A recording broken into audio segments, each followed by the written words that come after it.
Hello, welcome to another video. Today we're going to panel the outside of the sliding door window. As you can see, we have carpet lined the panel, and I think you'll agree it looks really good. We've been really pleased with it, and we were going to do more carpet lining for these panels we cut out, except it's raining today, so we don't have the space. So we're going to show you how to cut the panel to that shape, and then how to mark out the window hole and cut that out. I've just measured this. We've got 130 centimeters that way and about 70 centimeters that way, and I've gone over the lip because we want to come under this here. We want to come flush with this piece of wood, so I've come to slightly above so that we can get it in the panel, in the hole, and then trim down from there, and we'll just keep trimming until it fits.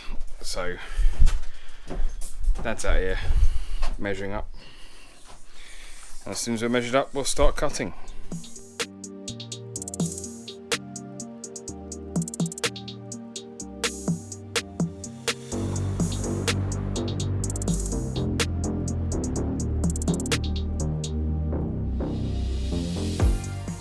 Right, we've lucked out slightly. So this is an offcut from, it was actually from one of those windows holes, wasn't it? Yeah. And if you have a look at that top corner there, it just happens to be pretty much the same angle.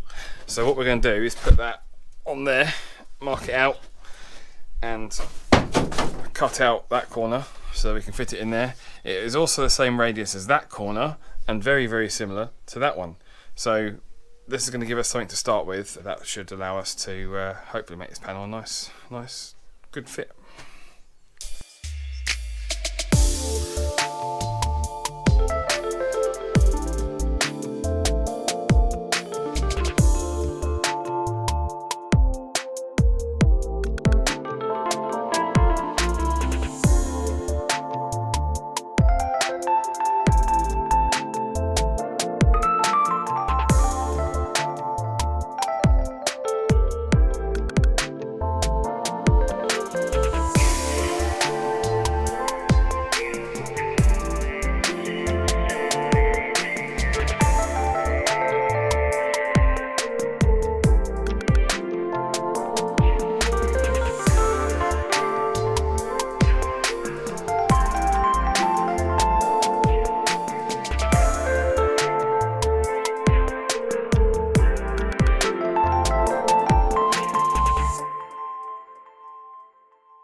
We've been trimming and trimming, and now you can see it pretty much fits the hole. Still a bit more trimming to do here, so we are just literally going to go around and do that, cut that out. Once we get to a point where it pretty much fits in, we're then going to get surf form around the edges, make space for the carpet lining, and then we obviously need to cut the hole out for the window.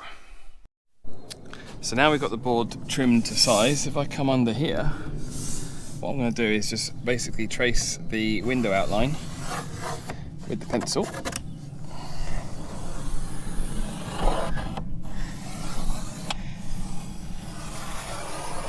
And that should give us our opening.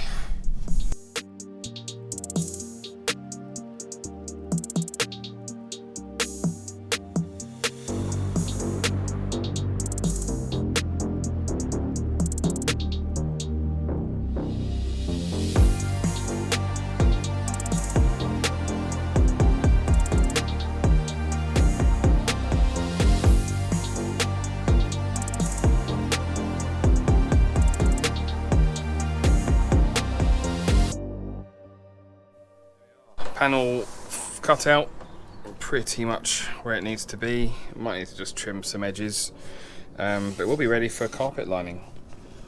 There is a little overlap there, but the carpet we're using is quite thick. I'll put a link in the description box for the carpet we're using. For a change for me, it's not Amazon. It was a proper campervan website. And again, we've left a gap around the outside here because you'll see when we do the carpet video, the carpet will overlap the corners, and so you need this little gap here, but overall pretty pleased with that. We're then going to screw it into the metal frame, and then when the blind's gone, we've double checked with the blinds, as long as we don't overlap where the screw holes are on here, so we can go sort of there and there for the plywood. That should be enough to hold it in place. So obviously we've got all the spray foam there, so we'll probably put a little bit of glue or tiger seal there just to hold the back of the wood. But yeah, that's how you make a panel with awkward shapes for your van.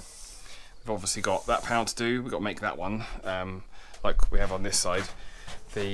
Some of them we're reusing what was already in the van, which is quite handy. Again, we've got to trim down before we carpet line it because there's a bit of an overlap there. This panel here we'll have to carpet line separately, so again we might have to trim a bit more off that actually than we thought. And then yeah, we've got the back pillars to do, and then the roof, which is not being carpet lined. That's just going to be tongue and groove, but that will again be a later video. Thanks for watching, and I'll see you next time.